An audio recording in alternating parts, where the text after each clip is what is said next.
Good morning, everyone. I am so excited. Um, for those of you that know me, since my husband passed away, whenever somebody asked me if I wanted to date or if I wanted to have another man in my life, I would typically say no. And then I refined that comment a little bit about 2 years ago. And I said, I would like to have a man in my life. I'd like to have a man in my life that I could share doing exactly this kind of thing. A man that shared my philosophy. I don't want a romantic man. I've been there, done that. I just wanted somebody in my life that I could share what I do, and it was what they wanted to do as well. Well, guess what? I always tell you what you put out is what you get. Well, I got my man, and I am so excited to announce that the magnificent luxury coffee chef, Bryan-David Scott, and I are partnering up together. And we're going to create some magic in the kitchen as well as in your life. Absolutely. So, Bryan-David, I can't tell you how excited I am about this relationship. Me too. So he moved. He just recently moved here with his beautiful wife and kids from Sonoma, and he put an ad. I think it was an ad in like the summer. Yeah, I wanted to create a meetup where we could all get together. I can connect with people. We could do dinners and wine and just kind of have a let's celebrate life together kind of a group. And it's just grown and become it's huge. I mean, we're over 270 members now. That's awesome. That's really awesome. So he put this ad in, and my cousin happened to see the ad. And so about 2 months ago, we had this private dinner. And let me tell you something. It was magic. So let's talk a little bit about the food. Yeah, let's do that. Okay. So we had salmon, we had scallops. Where was the salmon from? So we did two. I had it imported from Norway and New Zealand. Did you hear that? Imported? Yeah, fresh. Fresh. I don't do frozen. Magnificent is probably the best word. So we had the Norwegian, the New Zealand salmon. We had Bristol scallops. For anybody that knows scallops, I'm now switching to Haikido scallops from Japan. But until this, I've used Bristol. You'll find Bristol scallops in your Michelin star rated restaurants. Hell's Kitchen goes for about 70 pounds a week. Wow. So let me tell you something. They were amazing, amazing. It was all. I'm from the Pacific Northwest. I lived in Portland for 28 years. And one of the things that I miss most about being in Vegas is the salmon. And yeah, it was just beyond. It was a totally magical. I agree. Totally magical. We had the grilled sourdough bread. We had I did scallops 3 different ways. With sodo sake from Japan. It's a Junmai version. Beautiful essence of floral, and it just paired so beautifully with the Meyer lemon zest, the Tahitian lime. Are you getting hungry yet? Oh, we did the garlic fennel potatoes. Oh. It was like giving a little kid a bunch of paintbrushes, colors, and a blank canvas. And we had a blast. We did. What was supposed to be a 2-hour event worked out to be over 10 and a half hours. Yeah, exactly. It was nonstop fun and energy. And I was blown away when I said, who would like to come forward and help me cut? Or who would like to learn this? Everybody came forward. Every single person came forward to learn. I was trying to learn how to flip in a frying pan. It didn't work. Anyway, that's a whole nother story. So while I'm watching him, he's talking about living your life with passion, which, is what I'm all about, living my life with passion. Yeah. And I'm like, oh, I need to talk to this man. I need to connect with him. And so he did a brunch here a couple weeks ago. And again, it was just amazing. And he and I have gotten together a couple of times for coffee at Starbucks. And we started talking about what we could do together. And we have come up with an amazing plan. So here's the thing. We're going to call it Chefing Through Life. And it's going to be a blast. Now, tell everybody a little bit about your background, because I want them to know how amazing this celebrity chef really is. So you've done the Oscars, you've done other award shows. Yeah, I've done a lot of big shows. For the last 3 years now, I'm being brought in for events that surround the Oscars, primetime Emmys, Grammys, the Latin Grammys. The Latin Grammys means a lot to me because I grew up in a traditional Hispanic neighborhood on the East Bay of San Francisco, and so when I'm there to be able to introduce my interpretations, like carnitas or just so many different things. But my sauces, what I call my signature, like my green sauce, is it's almost like an homage to Latin America. Beautiful cilantro that's been fresh cut, and fire roasted jalapenos, and a fire roasted red pepper, and throw in some Mexican limes and some lemon, and it's just whatever you put it on, it'll be amazing. And so I love doing those shows.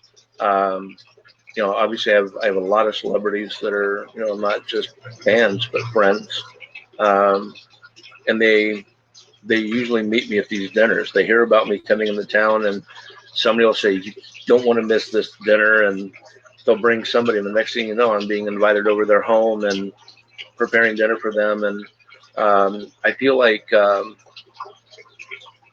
I never knew. I started cooking when I was 5. I should probably not say cook, because all I knew at the time was when Mama made something hot, she just put it on the stove. I had asked her, I said, "Mom," I said, "can I have that corn, before bed?" She said, "Yeah, go ahead." So I reached into the refrigerator and I grabbed that plastic yellow bowl filled with corn, and I put it up on the burner, and I cranked that burner on high. And you kind of get an idea of what happened after that. And that was my foray. The smell of burning plastic. Yes, thick black smoke bellowing up and flames coming out from the side. And so that was my foray into the kitchen. But I knew that I wanted to do it again. That was an epic failure, but when you're 5, I call them, it's not a failure. No, it's a course correction. Course correction. Exactly. Yeah, it was a big course correction. But I wanted to do more. I wanted to make hash browns like my grandmother makes them. And I would say, "Grandma, how do I do it?" And she says, "Well, you start with a potato." And I thought, I got that. I'm with you. And so, and my grandmother, my mom taught me that they don't follow recipes. I said, "Mom," I said, "your food is amazing. How do you do it?" And she opened up her spice cabinet. She said, "When I'm cooking, I look and I think, oh, a little bit of this would be great. Or I'm going to add a little bit of this, a little bit of this." And she said, "You'll never make the same thing twice, but it would always be great." And so, moving many years forward to where we are now, I had a Japanese chef. He said, "You are like an omakase chef." I said, "Teach me. What does this mean?" And he said, "When you are a true master chef and people know you by reputation, you ask them what they enjoy eating, and then omakase is they trust you to prepare a wonderful that's meal." Beautiful. And so I do an omakase style menu where I simply ask people, "Do you like spicy, or do you like mild? Somewhere in the middle. Do you enjoy fish? Do you enjoy steak?" Because of course I'm internationally famous for my steaks and seafood. But I find out what they enjoy eating, and they trust me. They just say, "Chef, go rock it. Go for it." And believe you me, the trust is well founded. He's you. also known he's known as the luxury coffee chef. So tell us a little tiny bit about the coffees that you. Sure. So I started out as a coffee broker in Seattle. And I was always pushing my team, asking them, "Is this the best that we can turn out?" I didn't want to do another commercial coffee. I didn't want to do another quote unquote specialty coffee. I wanted something that would exceed even a connoisseur's expectations. And over the course of years, I pushed the envelope so hard that one day I get a call from Christy Grady. At the time was over partnerships, and she was with the Seattle Seahawks and Sounders FC, and they said, "Would you like to be the official coffee of the Seattle Seahawks and Sounders FC. Nice. I think I thought about it for about a New York second, and I said, absolutely. How I would fun. love that. And so that began a vetting process of meeting key executives, serving coffee. And one by one, we went head to head against the biggest brands in Seattle. And one at a time, we knocked them out in terms of our service, in terms of the appearance of the coffee beans. They're flawless. The aroma is outrageous, as you know. Yes. And then the taste and the finish. Those are the 4 critical components of coffee. And in all ways, we rose to the top. And we came down to us and Top Pot Donuts. And Christy and the team asked me, Chef, how many locations do you have? And I said, none. We're strictly e-com and word of mouth. They said, we have to have a location for fans to go before and after games. And they said, for that reason only, are we going to go with Top Pot as the official partner. But we want you to know that your coffee is unbeatable. We love who you are. We love that your boys are very much a part of the business. And they said, good luck. And so I was disappointed because I was like, how can you be the very best?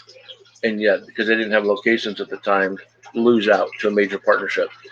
So I kind of licked my wounds and was moving forward. And then I don't think it was 48 hours later, Ron Jenkins, vice president for the Seattle Seahawks and Sounders FC, and Christy said, we want to talk with you. We believe in you. We believe in your coffee. We want to offer you a partnership. You cannot be the official coffee, but we want to offer you what we're going to create, a marketing partnership. You'll have all of the digital assets. You'll be on TV, radio, part of the official Seahawks and Sounders page. And they built a partnership for us. Wow. And from there, Connie, I accelerated our growth with the coffee. And what it came down to is we had exceeded specialty standards, and our coffees were now being graded between 95 to 100 points, which is, as you know, as a wine person, that's how we gauge luxury wine. That cannot be less than 95 points and up to 100 points. Our coffees were routinely getting 98 points. Wow. And then years later, Connie, I began infusing coffee in my dishes because his coffee rub is beyond belief. Thank you. Beyond belief. It's my passion. So, and that brings us to the reason. So I've always said that if I was going to have another man in my life, I wanted them to be someone that I could work with, that shared the same passion that I share for helping others to find the life that they should be living, not the life they are living. And one of the things that I noticed while he was cooking for that dinner is that he kept talking about passion for life. And I sat back and I said, okay. And I've been saying now for about 2 to 3 years that I wanted this particular man in my life. I wanted that male energy. And here he is. I mean, we're going to have so much fun over the next months and years, because this is going to be a relationship that's going to expand and grow.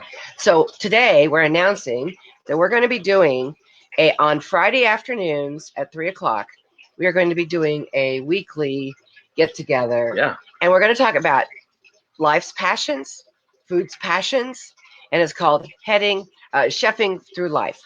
So I wanted to come on Sunday. Sorry, I didn't come on yesterday because I knew we were going to be doing this today. So I'm a day off and a couple hours late, but here we are. So join us next Friday. I'll be putting everything in the comments, and we'll be back next Friday at 3:00. Looking forward to it. And come on for just a few minutes to tell you all about it. Anyway, I hope you have a wonderful Sunday and enjoy your day and live your life with passion. Absolutely. And for all of my fans out there, thank you so much for watching. I'm very proud as well, Connie, to have you in my life.